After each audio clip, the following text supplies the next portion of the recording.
s'est donné, mon Dieu s'est donné. je ne peux imaginer combien ça coûterait. À la croix, il a pris ma place. mon Dieu s'est donné. il a pris ma place, Il a pris ma place. Il a pris ma place. Oh, Jésus a pris ma place. Il a pris ma place. Oh oui. Il a pris.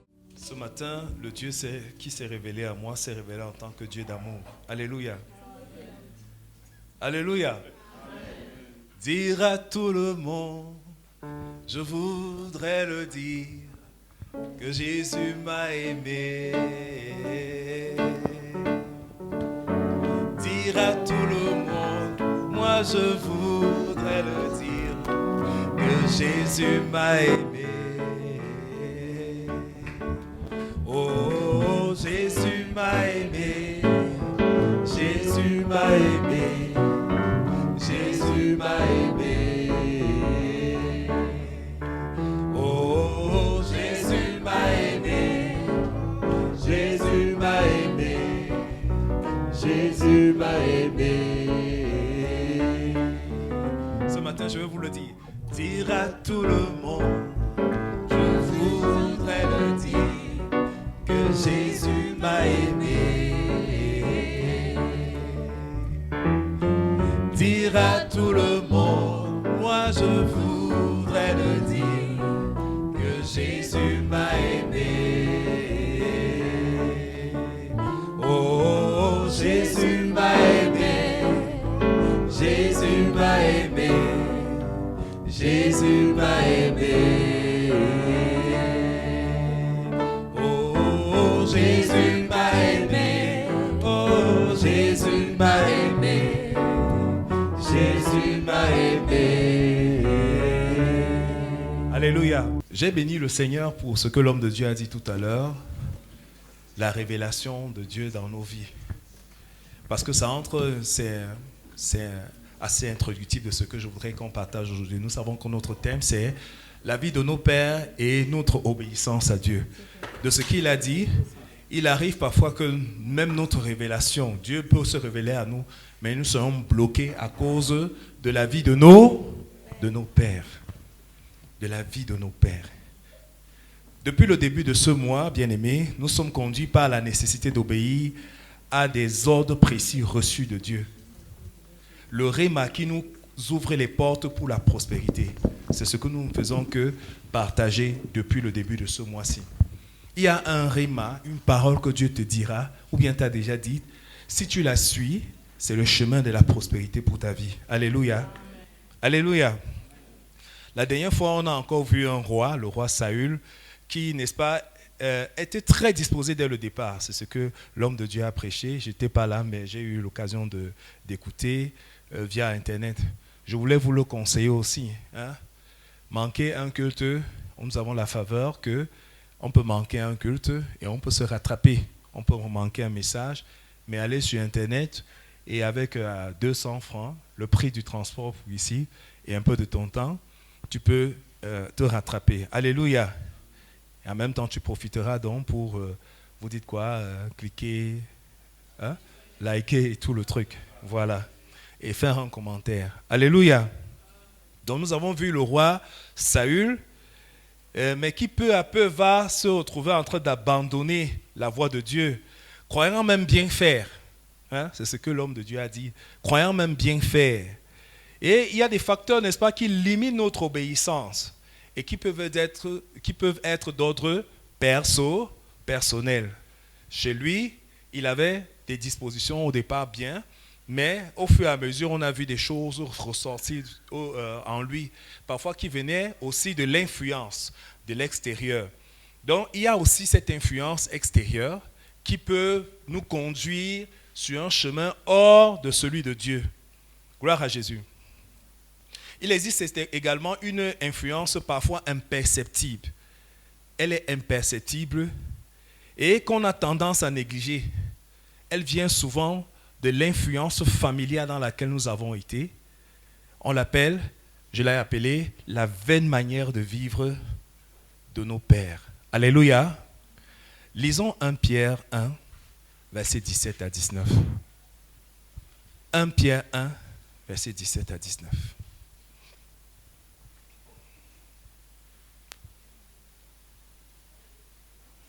Qui veut bien nous faire la lecture? Ou bien je vais la faire? Oui, homme de Dieu.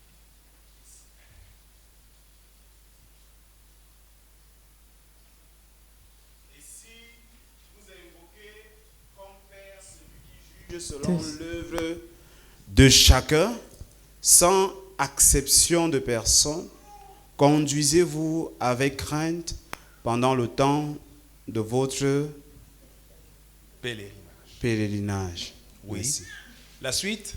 Sachant que ce n'est pas par des choses périssables, par de l'argent ou de l'or, que vous avez été rachetés de la vaine manière de vivre que vous aviez hérité de vos pères, mais par le sang précieux de Christ, comme d'un agneau sans défaut et sans tache. Alléluia. Amen. Gloire à Jésus. Je viens de recevoir un mot là. Bien reçu, bien aimé. Donc, dans le texte que nous venons de voir, le verset 18 nous parle de la vaine manière de vivre, héritée de qui? De nos pères. La vaine manière de vivre, héritée de nos pères. C'est tellement subtil. C'est tellement subtil. Bien aimé, c'est tellement subtil, c'est difficile même de voir ça. On a souvent l'impression que ce qu'on a hérité de eux, de ces personnes, ou bien de notre entourage, n'est que très bien, n'est que magnifique. Mais que signifie ce vocable, bien aimé, cette expression vaine manière de vivre des pères? Vaine vient du grec mataios. Je suis entré dans un peu de théologie, qui signifie inutile. Inutile. Sans but, dépourvu de force, de vérité, de succès, de résultat. Donc quand on parle d'une vaine manière de vivre de nos pères, il s'agit d'une vie, d'une conduite, d'un caractère hérité, imité, reçu de nos pères, de notre culture, de notre tribu, de notre nation, mais qui en fait, n'est-ce pas, qui est en fait sans force, sans impact, qui est même inutile, qui n'a pas de l'impact, un impact spirituel. Ça peut avoir un impact physique. Hein? Gloire à Jésus.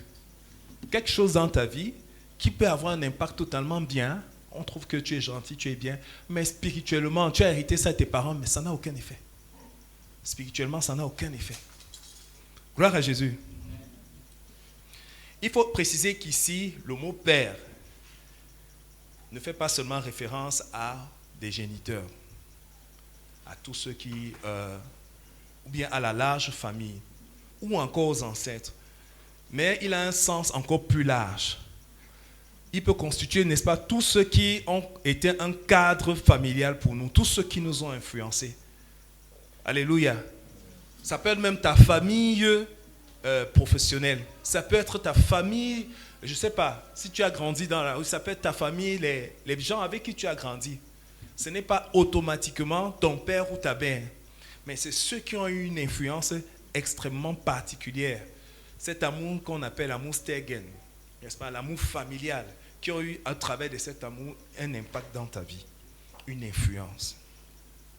Il faut aussi préciser que ce message n'est pas pour rejeter tout ce qui est hérité de nos pères.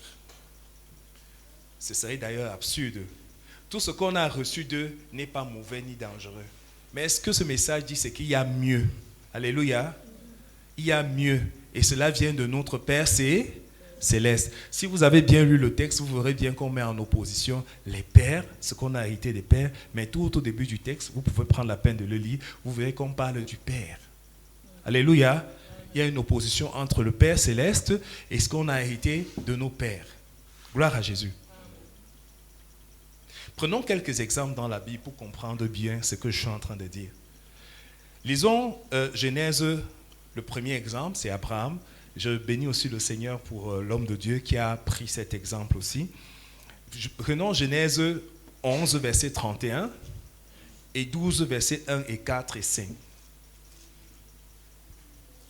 Le 31 dit, Téra prit Abraham, son fils, et Lot, fils d'Aran, fils de son fils, et Sarai, sa belle-fille, femme d'Abraham, son fils.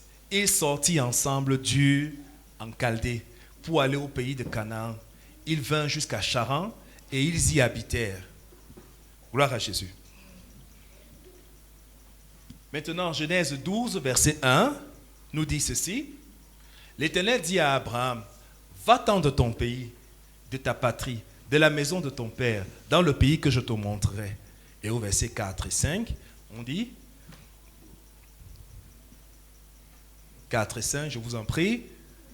L'Éternel dit à Abraham, après que l'autre se fut séparé de lui, 4 et 5, pas 14, 4, pas 14. Abraham partit comme l'Éternel le lui avait dit. Merci. Et Lot partit avec lui. Et l'autre partit avec lui. Abraham était âgé de 75 ans lorsqu'il sortit de Charan. Abraham prit Sarai sa femme et Lot, le fils de son frère, avec tous les biens qu'il possédait et les serviteurs qu'il avait acquis à Charan. Ils partirent pour aller dans le pays de Canaan et ils arrivèrent au pays de Canaan. Gloire à Jésus. Il semble que dans la famille d'Abraham, on avait l'habitude de se déplacer en famille. Alléluia. Vous avez vu ce qui s'est passé avec le père. Le père se déplace de Ur pour partir à Charan et il prend toute sa famille. Abraham, on le prend. Dieu lui dit, c'est à ton tour de quitter. Quitte d'ici et va à tel endroit. Mais Abraham reste dans l'habitude de son père. Il prend avec lui qui? L'autre. Alléluia. Est-ce que partir avec quelqu'un est mauvais? Alléluia. Est-ce que partir avec des membres de ta famille, c'est mauvais? En soi, ça ne l'est pas. Mais est-ce que ça compromet le plan de Dieu? Oui. La vaine manière de vivre de nos parents. Alléluia. Ça peut contrecarrer. Son père l'avait pris, n'est-ce pas, ainsi que les autres membres de sa famille, pour sortir. Il fera pareil en prenant l'autre. C'est quelque chose de positif, n'est-ce pas, comme je viens de dire, mais qui ne va pas l'aider et qui ne va pas participer à la pensée divine pour lui. Il avait quitté son pays, mais sa famille ne l'avait jamais quitté dans son cœur. Et ça nous arrive. On quitte, mais notre cœur reste là-bas. J'ai souvent dit à mes étudiants, vous qui vous retrouvez tout le temps là, dès qu'il y a la récréation, vous ne parlez que le foufoudé, vous êtes en train de vous limiter. Vous ne voulez pas quitter. Alléluia. Parce que si dans ta destinée, dans ta pensée, tu sais que tu vas aller vivre aux États-Unis, c'est maintenant que tu apprends l'anglais. C'est maintenant, si tu sais que tu vas aller en France, est-ce que tu vas perdre ton temps encore dans ce qui ne va pas? Alléluia. Mais tu restes là. Vous, tout ce que vous faites, dès que vous sortez, alléluia. Vous freinez votre destinée.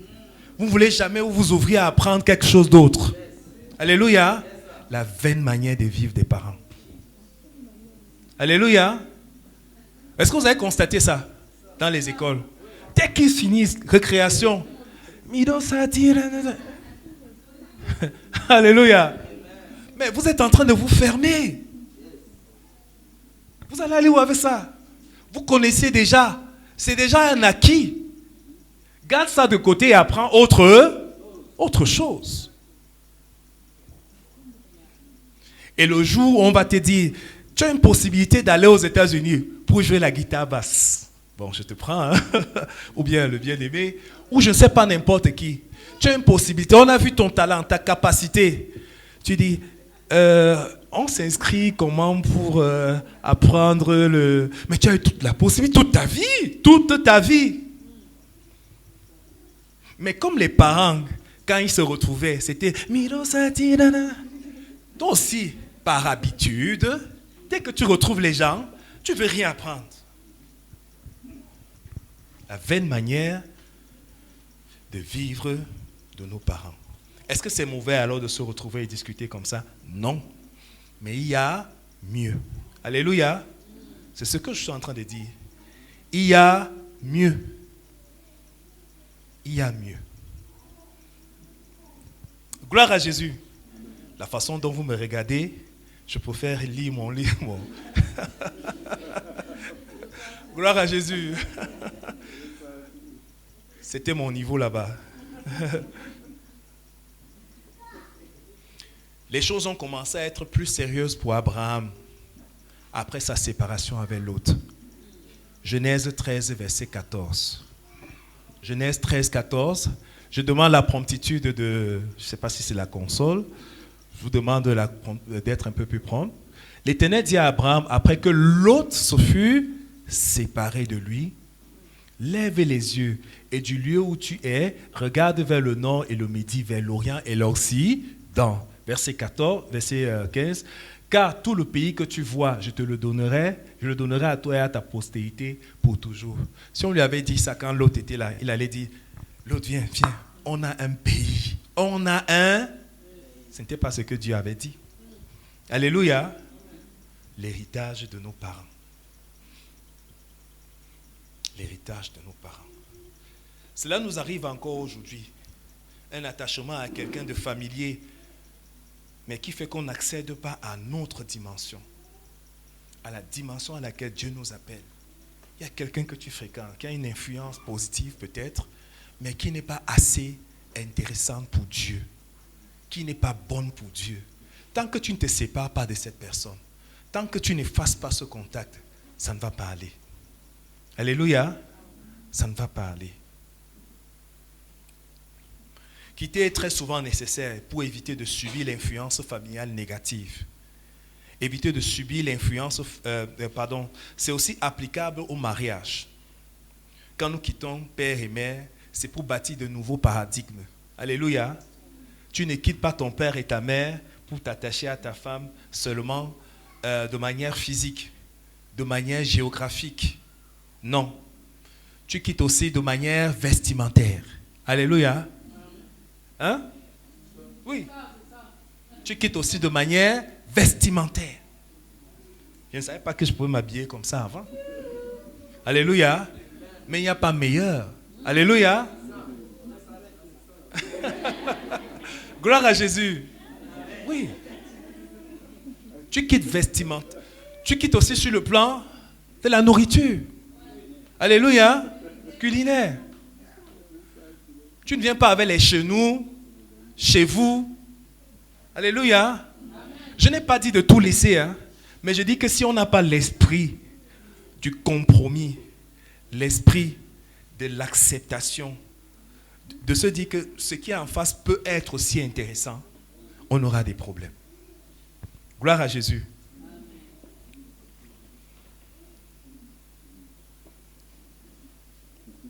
Nous les quittons pour acquérir de nouveaux paradigmes, construire. Certaines choses sont copiées, mais d'autres doivent être radicalement délaissées. Amen. Sur le plan comportemental, comme je l'ai dit, culinaire, vestimentaire, etc. Ce n'est donc pas seulement quitter géographiquement. Voyons un deuxième exemple dans le Nouveau Testament. Jésus a parlé de ça. Il parlait des pharisiens.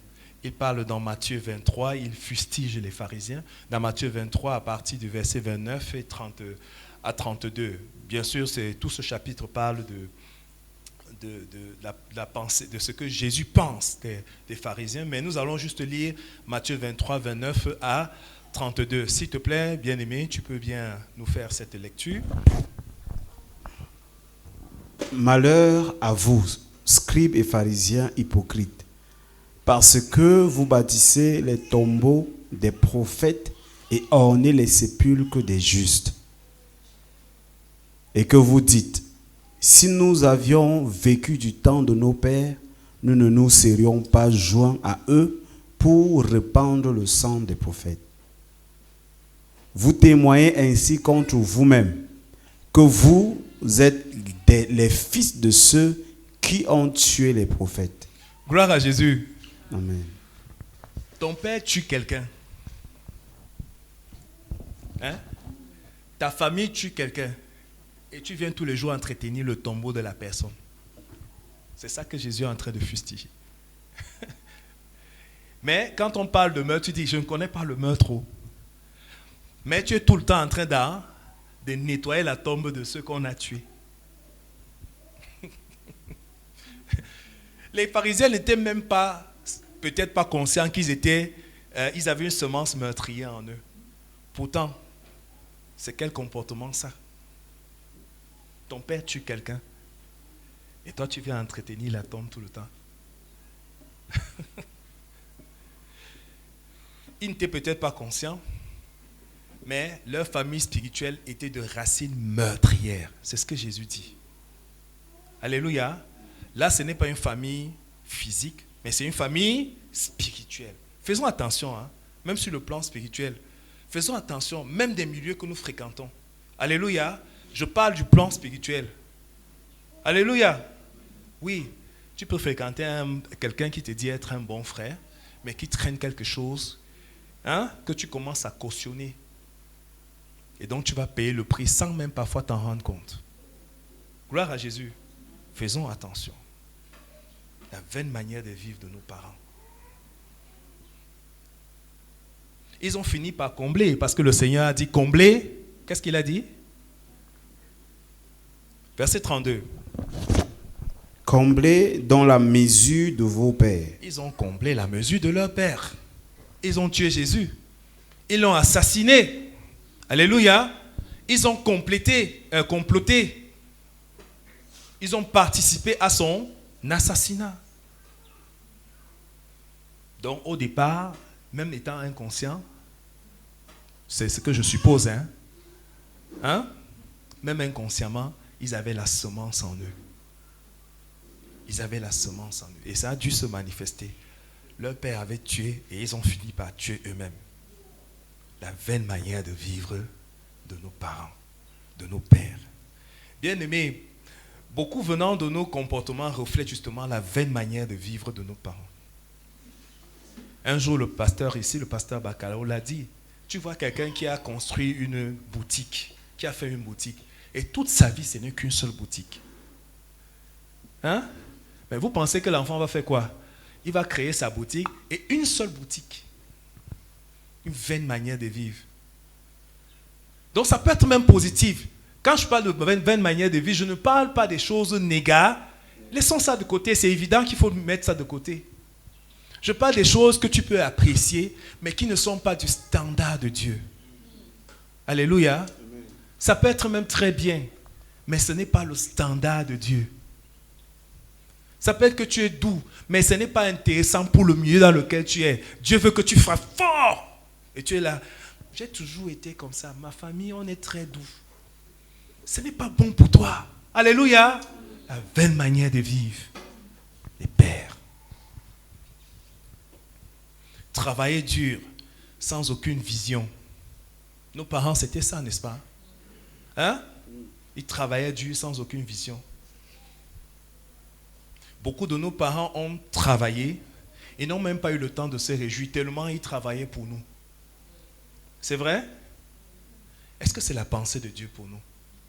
Enjoy la vie, bien-aimé. Alléluia. Amen. Enjoy la vie. De temps en temps, attrape la siesta. Il ne faut pas te manger un petit shawarma. Ce n'est pas que les enfants, les enfants. Non. Enjoy your life. In Jesus' name. Amen. Oui. Ne reste pas dans la vaine manière de vivre des parents. Alléluia. Il va parler à quelqu'un. J'ai prié beaucoup pour ce message. J'ai beaucoup prié. Parce que c'était subtil. Ça pouvait permettre à quelqu'un de... Ça pouvait faire que quelqu'un croie qu'on est en train de dire... de rejeter tout. Non. Et donc je demandais au Seigneur qu'on puisse avoir vraiment la compréhension de ce que je suis en train de dire. Parce que le Seigneur m'a convaincu de ça personnellement. Alléluia. Amen. J'étais plus jeune. Je savais que j'allais être... en fait, Dieu m'avait déjà mis un certain nombre de choses. Mais chaque fois qu'il fallait faire un concours, mon père disait seulement école normale. École normale. et ses amis, en ce temps-là, je ne sais pas si vous avez été de cette époque-là, quand tu avais fait l'école normale, tu étais parmi les... Hein? Est-ce que je me trompe? Vous vous souvenez, non? De ce temps-là. Quand on disait que quelqu'un sort, est professeur de l'enseignement, des enseignements secondaires, mais attends, tu étais... Et un jour, j'ai vu mon père, j'ai dit, pourquoi tu ne penses qu'à ça? Mon propre père. Il avait pris mon dossier un jour, il a déposé à mon insu, il m'a dit, va composer. Je suis arrivé là-bas. Le même jour où on composait, j'ai regardé dossier rejeté, mon nom était pas mis. Pour une cause, bon, on va laisser ça. Mais mon nom n'était pas mis. Dieu ne voulait pas. Parce que Dieu avait quelque chose de meilleur. Alléluia. Et quand j'ai été recruté, j'ai très vite compris, oui, l'enseignement, mais pas là-bas. Alléluia. Tu as un autre niveau. Je ne suis pas en train de dénigrer, bien sûr, l'enseignement. Non, ce n'est pas ce que je dis. Je suis seulement en train de dire que parfois, la vaine manière, c'est qu'il pense pour toi, est petit devant ce que Dieu a pour toi. Alléluia. Je vous dis bien quelque chose de très sérieux. La vaine manière de vivre dans laquelle nous sommes souvent. L'influence dont nous avons même des influences qui viennent de nos tribus. La vaine manière de vivre de nos parents.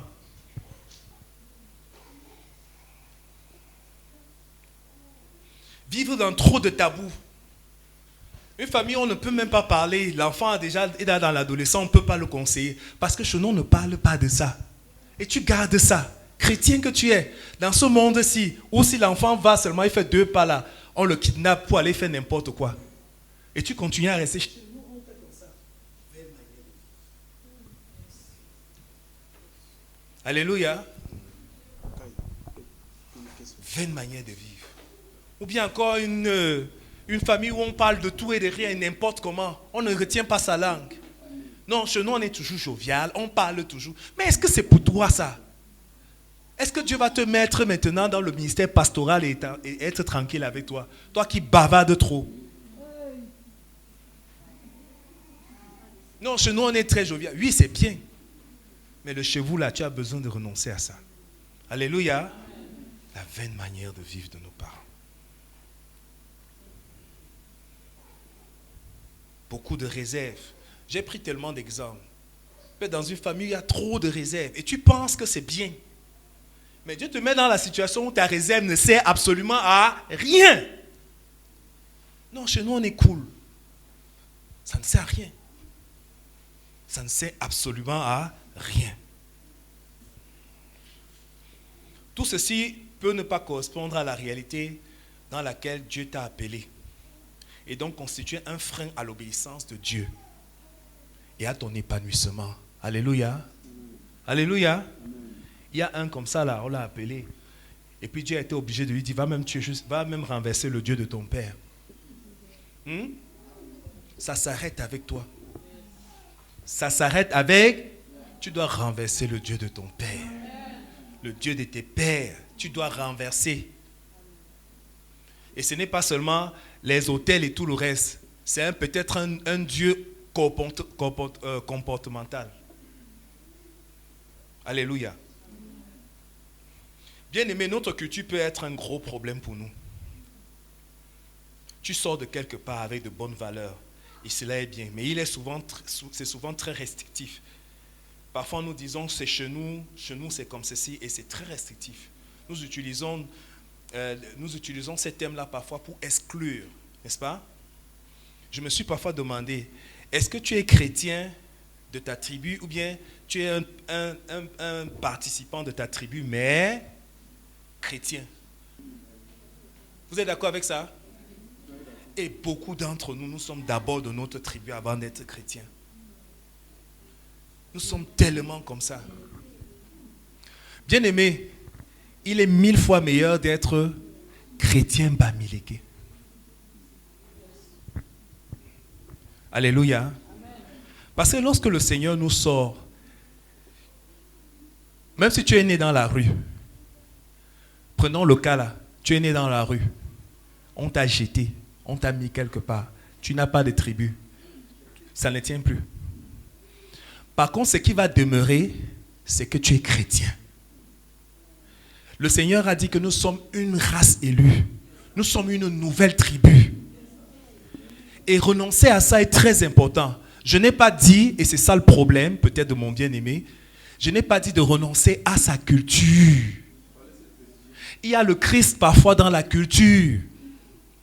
N'est-ce pas? Il y a des bonnes choses dans la culture. Mais tu es d'abord chrétien. Et le fait de penser autrement nous a mis dans beaucoup de problèmes, surtout dans le cœur du Seigneur. Il s'installe souvent dans nos cœurs un communautarisme qu'on ne comprend pas, voire un tribalisme même. Nous sommes parfois très exclusifs. Dans les églises chrétiennes même, tu entends église telle. Hein? C'est ça, non? C'est pas vrai? Église Banjoun, église Mosgoum, église, c'est vrai? Ouais. Parce qu'on n'a pas encore cessé d'être Mosgoum. On est d'abord Mosgoum avant d'être chrétien. Ce n'est pas la pensée de Dieu. C'est très exclusif. Tu arrives dans une telle église, tu n'as pas la possibilité de t'exprimer. Tu n'arrives même pas, même si tu as n'importe quel don, on ne va pas te le permettre. Ça nous détruit. Gloire à Jésus. Ça nous détruit. Beaucoup d'exclusion, de tribalisme, de communautarisme. Ils s'appellent entre eux. Ils se sentent bien qu'avec les autres membres de leur communauté tribale. Ils sont méfiants. Ils ont plein de préjugés envers les autres, par rapport aux autres, et ils s'entraident qu'entre eux. Parce qu'ils ne sont pas chrétiens pour les autres, quelle que soit la personne. Ils sont chrétiens pour leur tribu, pour leur appartenance. Alléluia. La vaine manière de vivre de nos pères. On est plus à l'aise de défendre un frère de sa tribu qu'un autre. La vaine manière de vivre de nos frères, de nos pères. Notre tribu est unique. C'est celle de Jésus-Christ. Alléluia. Que dit 1 Pierre 2, verset 9? Que dit 1 Pierre 2, verset 9? Vous, au contraire, vous êtes une race élue, un sacerdoce royal, une nation sainte, un peuple acquis, afin que vous annonciez les vertus de celui qui vous a appelé des ténèbres à son admirable lumière. Tu es une race élue. Et ta race n'a pas de nom terrestre, ça a un nom céleste. Alléluia. Alléluia. Je vous ai dit dès le départ, ce message, j'ai prié beaucoup le Seigneur pour qu'on le comprenne. Parce que comme ce qui vient de se passer, on aura l'impression qu'on est en train de dire quitte toute ta tribu. Et même si on disait cela, si on demandait à Abraham comment ta tribu c'est quoi, il allait dire quoi? Hein? Bien aimé, il allait dire quoi? Je veux nous inviter à voyager un peu. C'est important. J'ai observé ça. Que les gens qui ne quittent jamais là où ils ont grandi ont de gros problèmes. De très gros problèmes. J'ai observé ça. Mais dès qu'ils vont ailleurs, ils commencent à dire, ah, le monde ne se résume pas à là où je vivais. Il y a d'autres façons de faire. Il y a d'autres manières. Et le Seigneur m'appelle à m'adapter. Alléluia. Oui. Plutôt que de rester dans la vaine manière de vivre de mes pères. Nos pères peuvent même être des enfants de Dieu, mais garder une vaine manière de vivre. Alléluia. Hein? Même ton père, même ta mère dont on parle, même ta tribu dont on parle, ça peut être une tribu, tous ils ont donné leur vie à Jésus. Alléluia. Mais ils rient toujours je ne sais pas, en faisant des grimaces ou bien en faisant... Et Dieu n'est pas dedans. Je ne sais pas, un truc bizarre. Ils font toujours quelque chose qui n'est pas encore plaisant au Seigneur, qui ne sera jamais plaisant au Seigneur. Alléluia. J'espère qu'on comprend ce que je dis. Et ça implique que nous-mêmes, il y a des choses que tu fais en tant que parent qui peuvent faire en sorte qu'un enfant dise « Je n'ai pas envie de servir Dieu ». Alléluia. Pourtant, tu dis que tu es enfant de Dieu. Ta vaine manière de vivre ne donne pas envie à l'enfant de servir Dieu. Et beaucoup d'enfants de Dieu, Quand je dis les enfants, non, beaucoup d'enfants de Dieu se sont éloignés du chemin du Seigneur. Parfois, pas à cause de ce qu'ils ne voulaient pas, mais de ce que les parents leur ont donné de mauvais exemples. Alléluia. Oui. C'est ça la vaine manière de vivre des parents. On peut avoir une colère, notre façon d'utiliser notre portable. L'enfant dit, papa, papa, maman, maman, tu es seulement là. Oui. Mais il va chez tonton Narcisse. Il voit que tonton Narcisse est païen. Il fait 2 heures dans le portable. Et il ne s'en fout de tout le reste. Il vient vers toi, papa ou bien maman, toi tu fais 3 heures. Ah, j'ai envie de servir Dieu.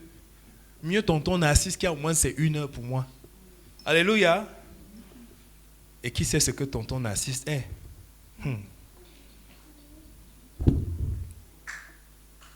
Je conclus ce message, bien-aimé, en disant qu'il y a une bonne nouvelle. Je voudrais qu'on lise au verset 18 encore.